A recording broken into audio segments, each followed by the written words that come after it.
Hello, good morning. So this is now we are now on the present worth analysis or yung topic natin here.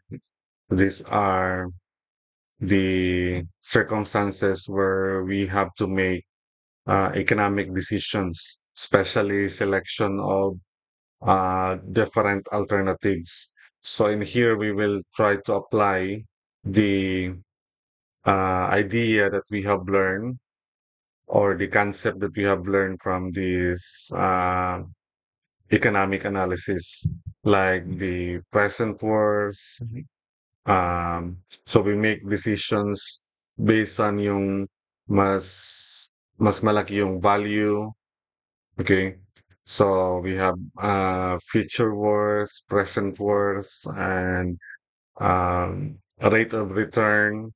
So there are many angles where in economic analysis where we can use these concepts to make a decision, especially when we are selecting from different alternatives that are available. Okay, so you will face this in engineering because technologies and even financial aspects sa company, there are, when we buy technology, when we buy equipments, so there are alternatives that we will face. Um, so as an engineer, we must make our decisions as much as possible. It can be justified mathematically. Okay, so whatever decisions we make. So here, this is our first topic on making decisions based on given alternatives. So we will start with the present worth analysis. Of course, uh, we will also discuss about the future worth analysis and then the rate of return. So we make the decision based on those uh, terms. Now, basically, and when we say present worth analysis, meaning whatever alternatives we have, for each alternatives, we convert all the money to the present value and then compare those alternatives. So, ganun lang siya ka simple na idea. Okay? So, in formulating our alternatives, there are two types of economic proposal. So, kung merong mga alternatives, merong dalawang type ng proposal. First is mutually exclusive alternatives. So, meaning, yung mga alternatives natin na available is exclusive sila. Compete against each other. So in here, only one can be selected. Isa lang yung ma-select. Okay, so we need to compare and then which is the best among these alternatives. Then we have independent projects. So in here, um, more than one can be selected. Let's say the result are our judgment is lahat ng positive na output i-select lahat. Lahat ng negative na alternatives. Kung nag-analyze tayo ng present worth, so lahat ng positive i-select. Lahat ng negative i-reject. Okay? So yun yung mga independent projects. Okay?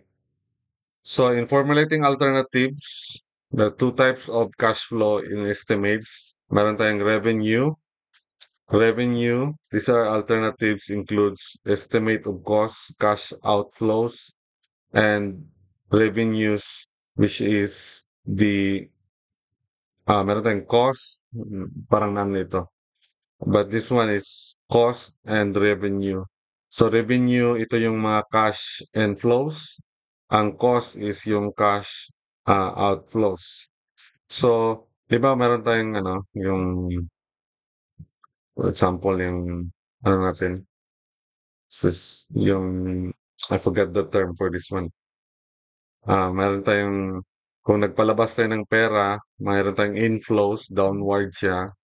So, dito, and then in the future, we have cash outflows.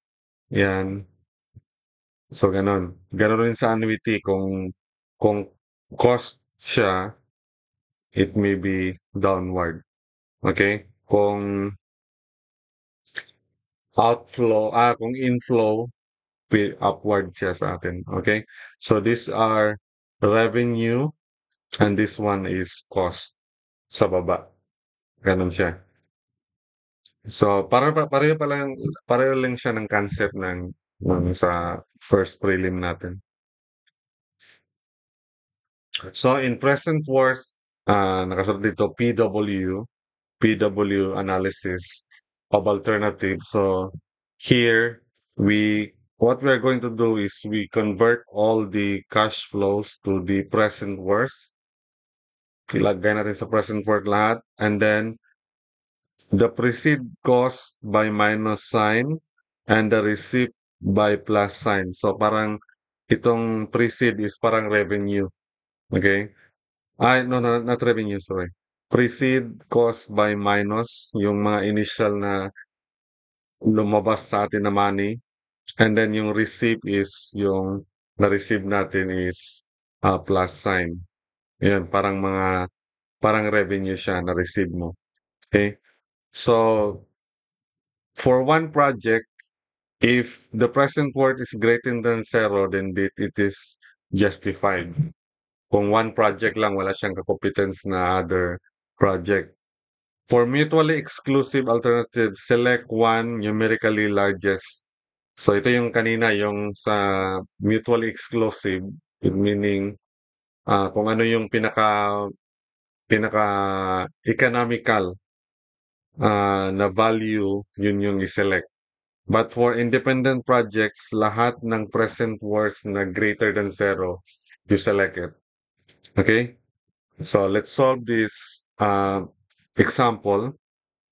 So example, alternative X has a first cost of 20,000 pesos and an operating cost of 9,000 per year and a salvage value of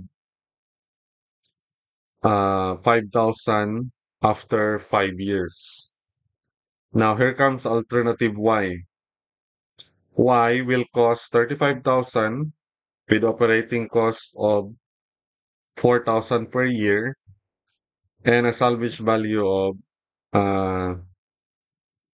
7,000 after 5 years. Okay. Now, at a rate of 12% per year, which should be selected? So, is it X or Y? So, what we're going to do is lahat ilagay natin i-convert natin to present worth. So, let's start with the X. Ano yung present worth ng X? Sorry.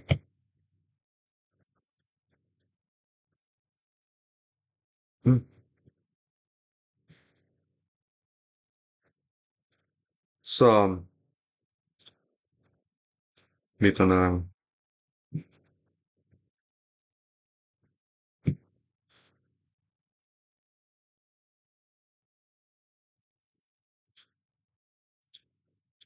So the present worth of X natin is, let's say, we write present worth of X is equal to, ano yun?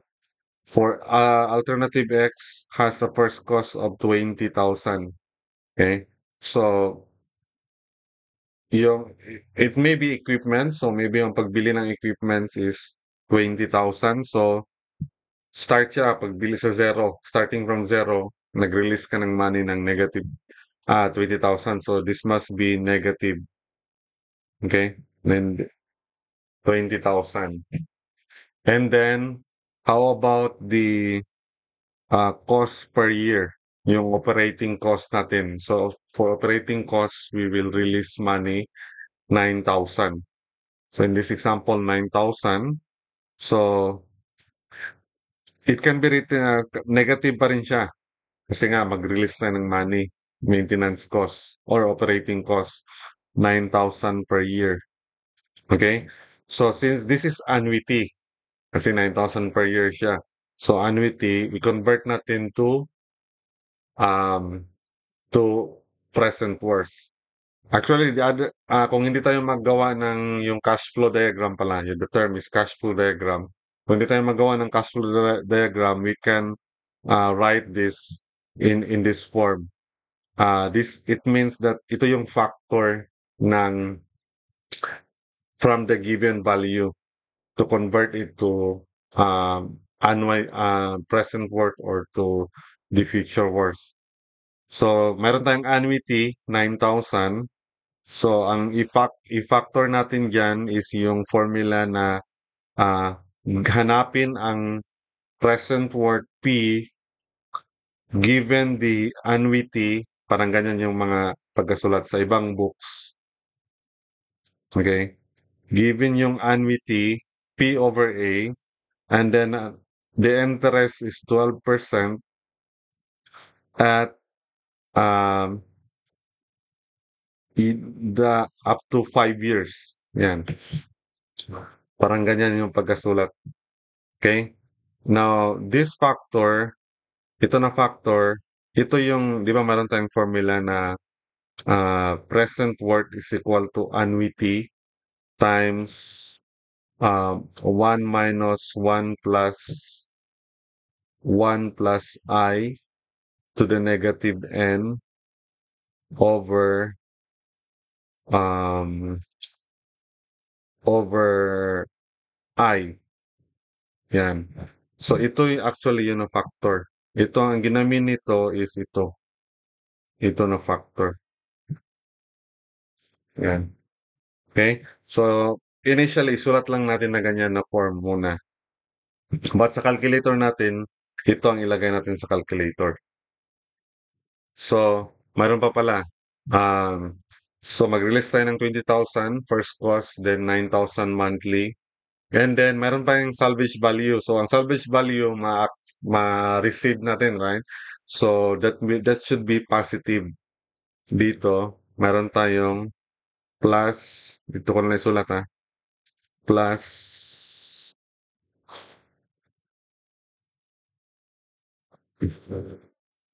plus 5,000 na salvage value. But this salvage value is future.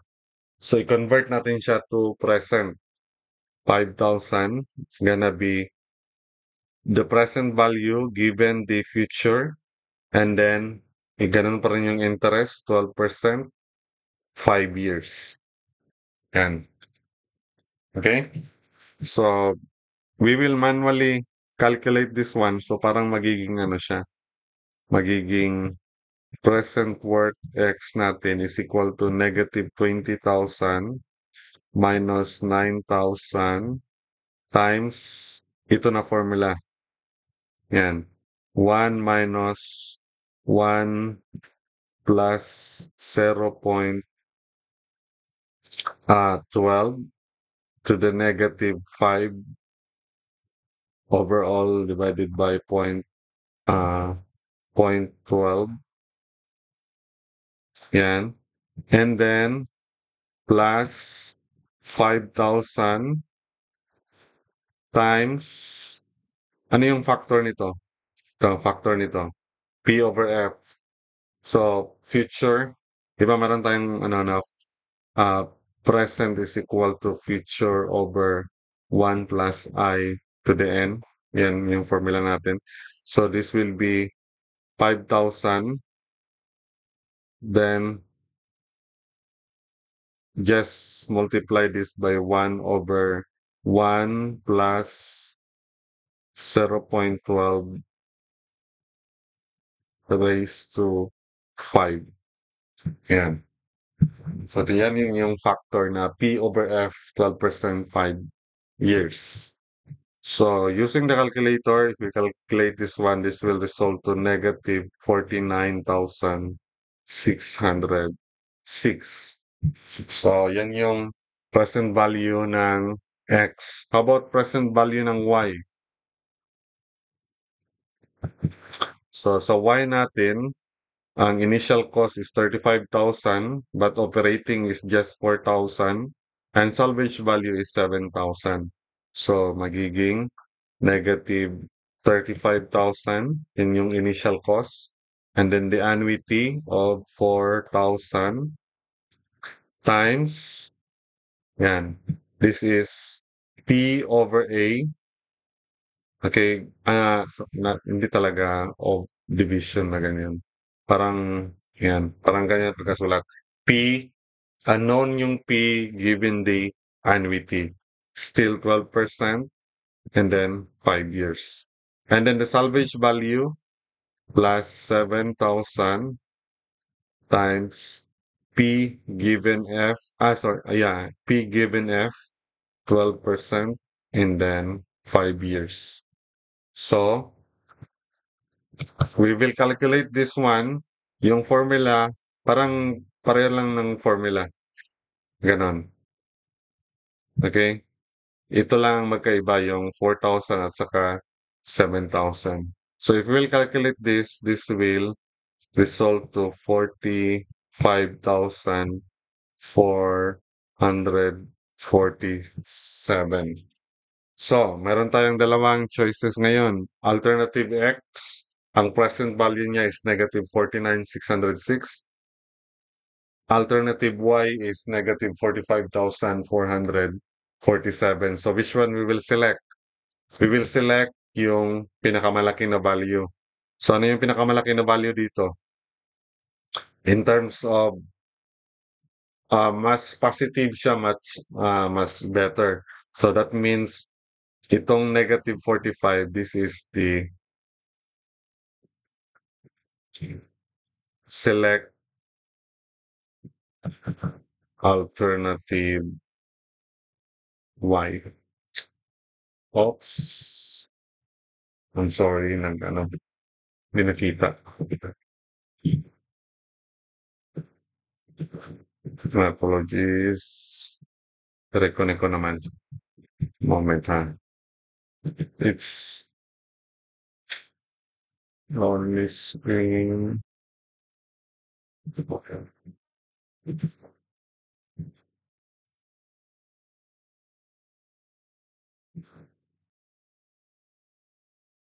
Yan. So, we will select in here. Di ba, negative 49,000, ito negative 45. So, mas malaki yung negative 45. Mas closer sa zero yung negative. Mas malaki siyang value. So, in this choice, in this problem, we will select the alternative Y. Okay? So, ganun lang. Ang concept is the same lang nung sa prelim natin. And then, we'll just try to convert everything into present words in this topic. Okay? Ito, another problem. So example, a large agricultural cooperative in Nueva Ecija known as the Rice Granary of the Philippines,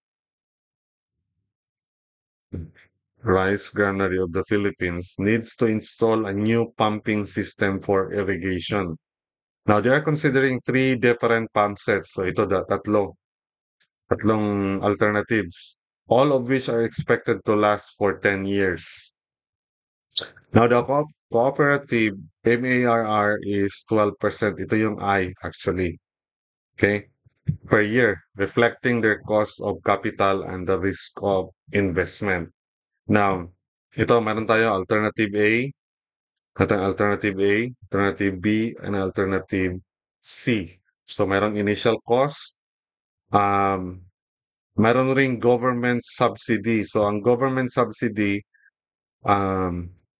kung gamitin nila is solar sa alternative C, ang government magbigay ng 150,000 kung solar yung gamitin nila. Then,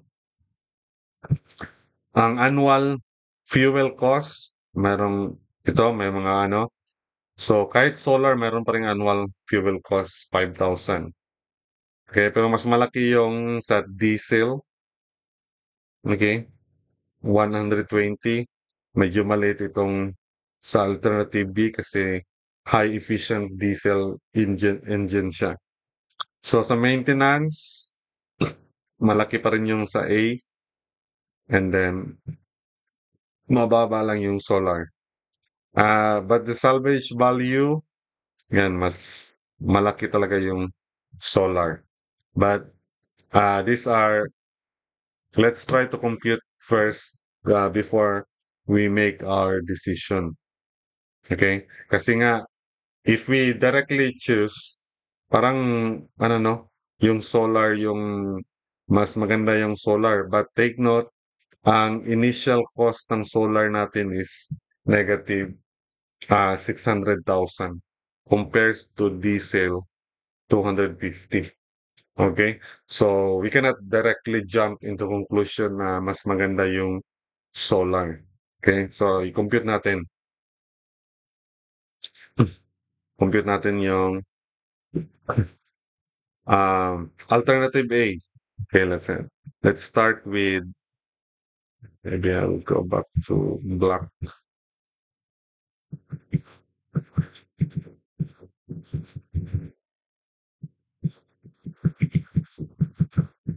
Okay, for alternative A, ang present worth ng A is equal to, ano yung mga value? Initial cost. So, present na ito, initial cost. So, isulat na natin negative 150,000. And then, the walang subsidy. So, the annual cost niya is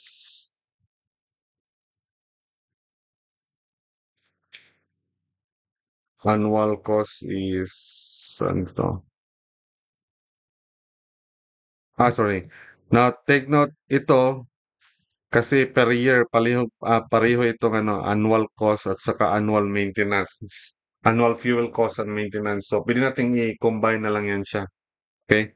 So, this is 120,000 and 30. So, pwede na yung 150,000. Combine na natin ang annual. Anyway, pareho naman sila per year. So, 150,000. So, ano ito? This is annuity. So, dapat i-multiply natin siya sa factor ng P given the annuity at an interest of 12% for 10 years. Okay, this one is 10 years. What else? About the salvage value. So, ang salvage value ngayon is positive na. Plus 10,000.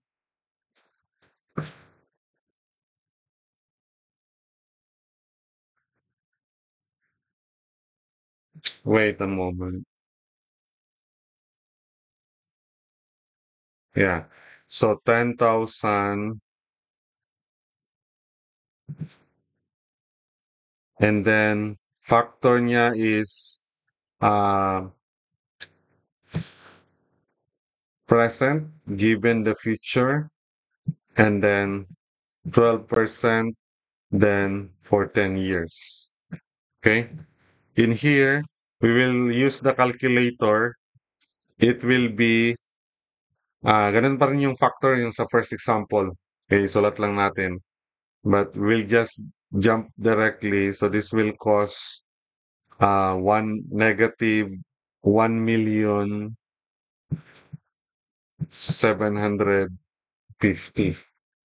Okay? Now, alternative B. So sa A, then we have for B. Ano ngayon sa B is initial cost natin, dito tayo ngayon. Initial cost natin is 250.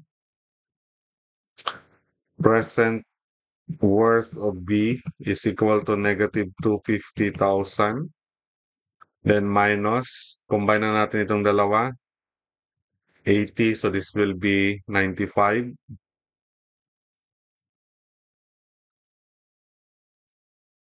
Minus 95,000.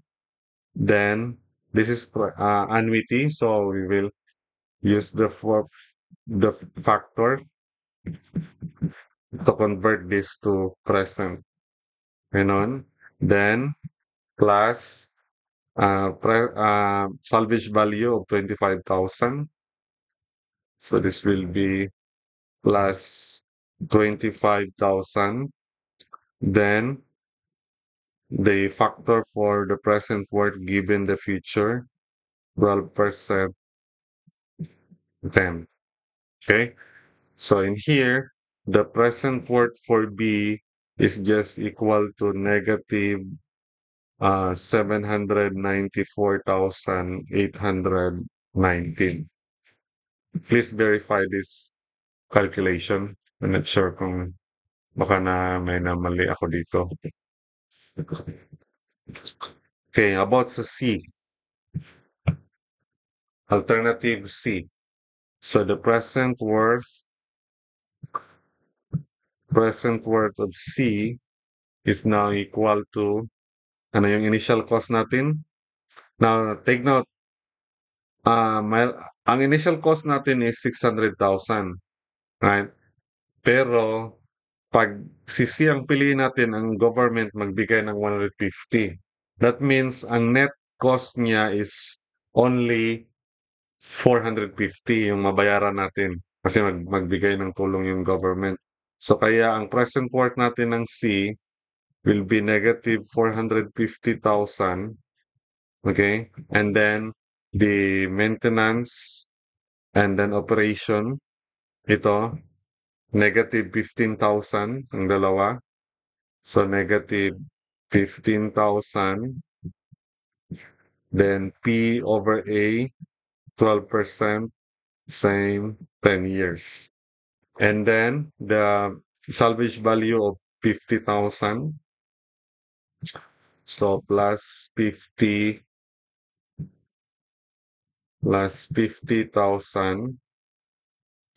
And then P given F 12%, 10, right? So if we will calculate this one, this will amount to negative 550,853. Yan. So, compare natin ngayon ang tatlo. Which one we will choose? Yung pinakamalaki na value. So in here, we will choose the alternative C. Kasi ito yung pinakamalaki na value, negative 550,000. Ito mas malaki siya na, ano. Yan. So, yun na, mas malapit sa positive, mas ano siya, mas maganda. Okay? So, here, yun, solar pa rin ang lumabas. Kahit ano yung, ano niya, yung initial cost niya is 600. Pero nabawasan naman ang subsidy from the government. And then, yung mga annual fuel cost and maintenance cost, maliit siya. So, kaya ito ang piliin natin. Solar powered. Okay? So, we'll proceed to present worth of different life alternatives. So, what if yung alternatives natin magkaiba yung lifetime niya? For example, dalawang pump. Yung isang pump is good for 10 years. Yung isang pump good for 5 years only. Can we compare these two alternatives? Can we use the present worth value in comparing these alternatives? So, merong dalawang method. We'll just discuss only one method here. We have the least common multiple of lives. So, kung ano yung, kasi nga dito in this case, magkaiba yung lifespan ng equipment natin or ng alternatives. So, hanap tayo ng least common multiple. Okay? So, yan, back to mathematics tayo. Least common multiple of this given um, li- uh, number of years. Okay? Meron ring isa specific study period. But mostly ang ginagamit kasi is least common multiple. So we'll not discuss about this specific study period. Okay? We'll stick with the least common multiple. So, anong assumptions if we use the least common multiple approach? So, the service provided is needed over the least common multiple or more years. So, let's say meron tayong ang alternative A is good for 2 years. Ang alternative B is good for 4 years. Ano ngayon yung LCM natin? Least common multiple ng 2 at saka 4. Diba? This is 4. Yan, least common multiple. What if meron tayong 3 and 7? Ano yung LCM? LCM is equal to 21.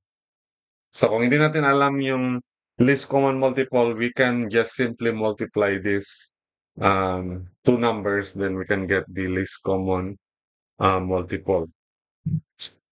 Okay? So, pangalawa, selected alternatives can be repeated over each life cycle of LCM in exactly the same manner. For example, meron tayong 2 years at saka 4 years. So, para mapareho yung comparative natin sa dapat hanapin natin yung LCM na 4 years.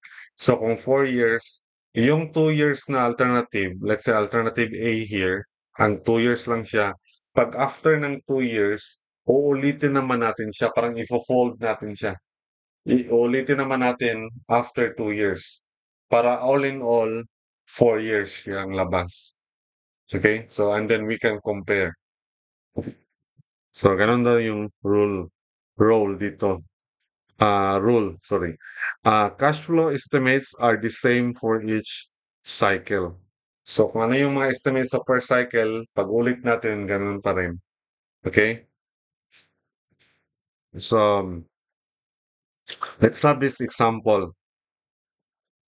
Ito, hindi ko na naisulat, but meron na siyang example dito. Okay? So, example, we compare the machines below using present worth analysis at I is equal to 10% per year. So, mayroon tayong machine A, machine B. Mayroong mga given na first cost, annual cost, and then the salvage value. Only that the trick here is that ang life years nila magkaiba, 3 at saka 6. Okay? So, ngayon, solution natin is hanap tayo ng least common multiple. So what is the least common multiple of 6? It should be 6 kasi ang 6 divisible by 3 siya. Ang 6 is of course divisible by 6. So ito yung least common multiple natin, 6. Then it means that itong A, kasi 3 lang itong A, di ba? 3. So, para maging 6 siya, meaning pag after ng 3 years, magbibili naman tayo.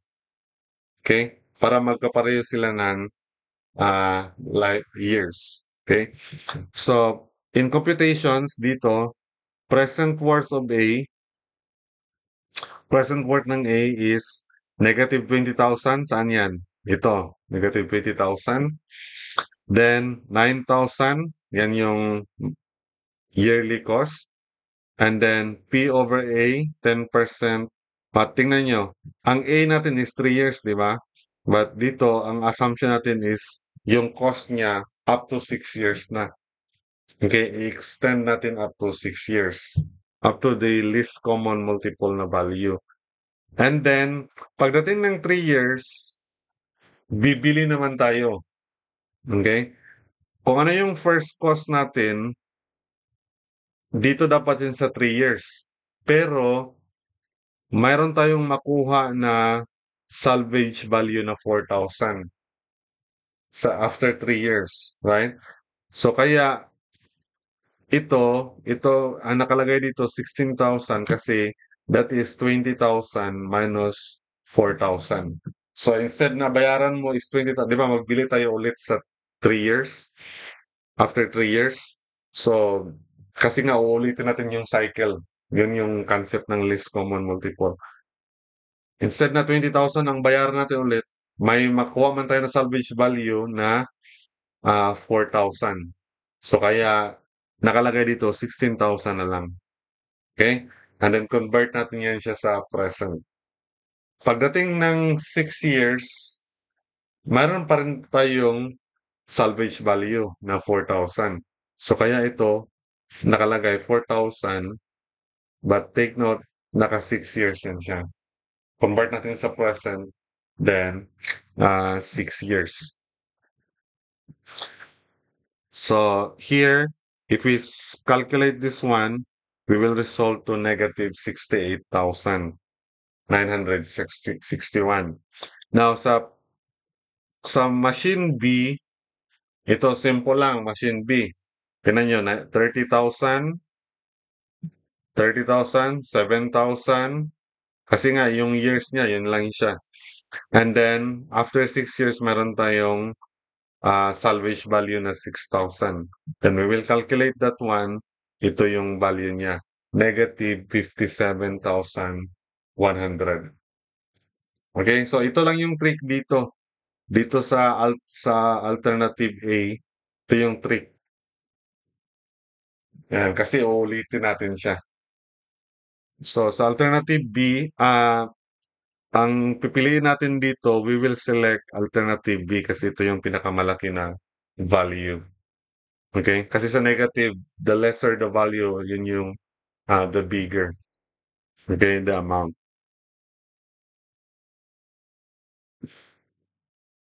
Okay? And we will skip this question for... Okay, tapusin na lang natin itong future worth analysis. But just an explanation. Ang ang ginawa natin sa present worth analysis, lahat ng value i-convert natin sa present and then we will compare those alternatives.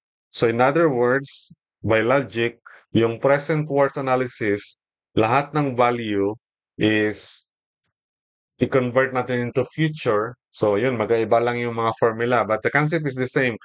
I-convert pa rin natin lahat sa future. Ilagay natin sa future lahat. And then make decision. Ano yung pinakamalaki na future na value, we make decision. So, ganun pa rin yung concept. Kung magkaiba yung number of years, then we will also, repeat the cycle. And then we will look for, first, we will look for the LCM para pareho sila ng number of years. And then yung pinakamaliit na value, i-repeat lang natin yung cycle. Okay? Just like kung 6 years siya, yung isa 3 years, so dalawang 3 years. I-repeat natin siya. And then compare the value. So ganun lang yung concept.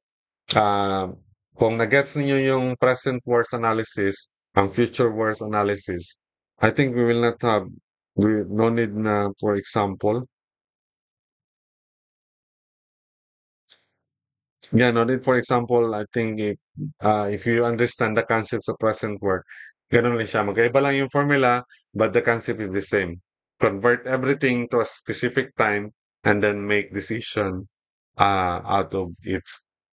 Okay? So I will stop the discussion here. But meron pa sa exam, meron pa rin future worth analysis. Pero yun na nga, by logic, you know what to do if you understand the present worth analysis. Okay? I'll stop the discussion here and next topic will be yung interest rate. Magbabase naman tayo sa rate of return. Ano yung rate of return natin? Okay? Thank you for listening.